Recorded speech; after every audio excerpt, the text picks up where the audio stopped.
Hi, this is Brian Murray with the Murray Property Group at Compass.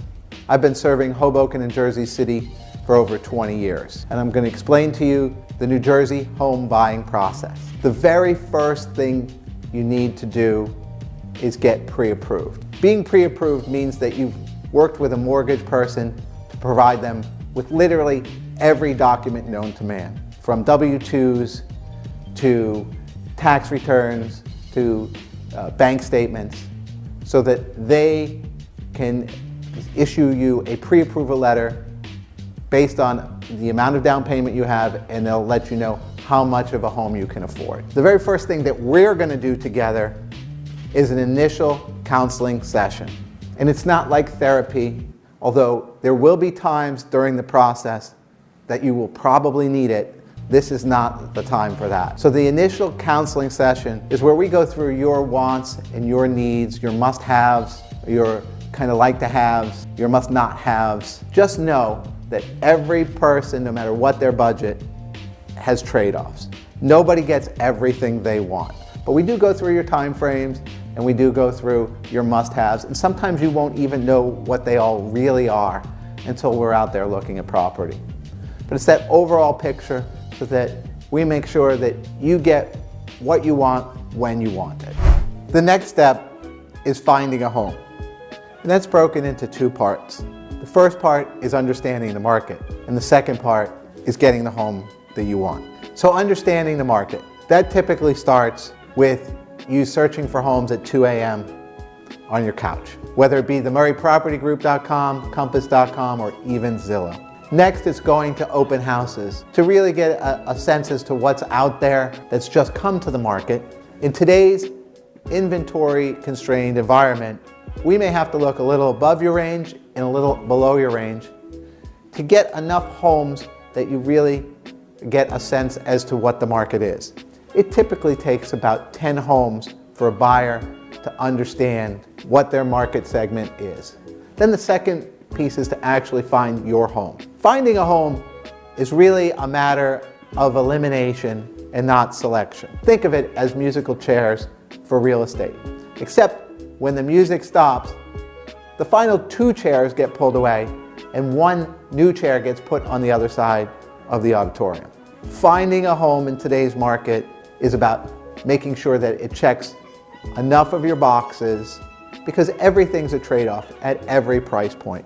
Whether you're the $10 million buyer or you're the $200,000 buyer, there are always going to be trade-offs. Once you've found a home that you want to purchase, we make the offer. And in order to make an offer, we need 2 documents. One is that pre-approval letter from the mortgage company, and number 2 is the New Jersey Association of Realtors contract. In New Jersey, unlike anywhere else, your offer is actually a signed contract, where you will then negotiate some terms later. So the seller can either accept your offer, reject your offer, or counter your offer. And we negotiate based on comps and on market conditions in order to come to a meeting of the minds with the seller. In today's market, it's usually a bidding war. So there's not a lot of back and forth with the negotiation. Instead, it's a highest and best situation where you have one final opportunity to provide your best price and your best terms and conditions. Once the contract is signed, it goes to the attorneys to begin the attorney review period. The attorney review period lasts typically between 3 and 5 days, but as a buyer, you want that to be as short as possible because the seller is not obligated to you until the review period is over.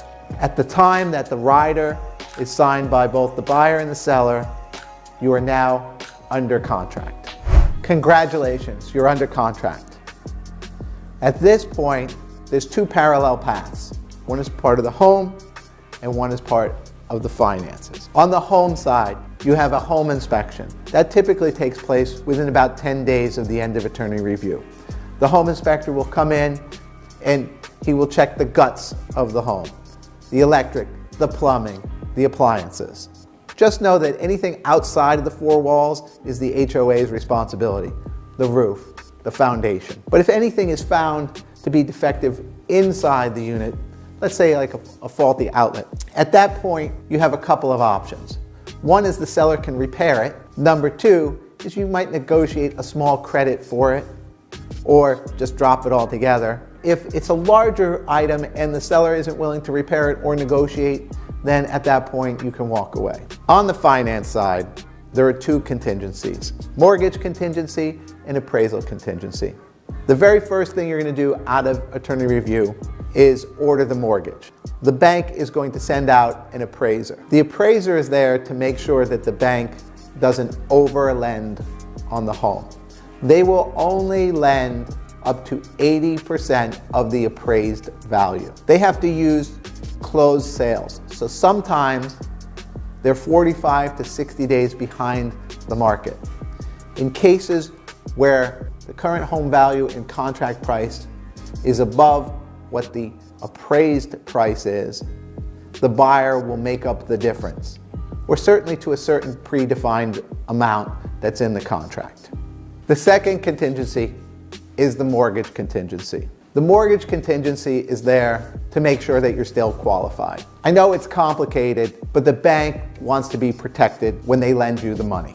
Once your home inspection, your appraisal, and your mortgage contingencies are satisfied, we move to the closing phase. Okay, we're into the home stretch, the closing phase. At this point, the title company is going to make sure that the home is actually owned by the seller, and the mortgage company is going to give you a final close date about a week out. My recommendation is that you schedule your move for about 2 weeks after that, because there's a lot of moving parts to this. You have the mortgage company, you have two attorneys, you have a seller, you have a title company, and yourselves.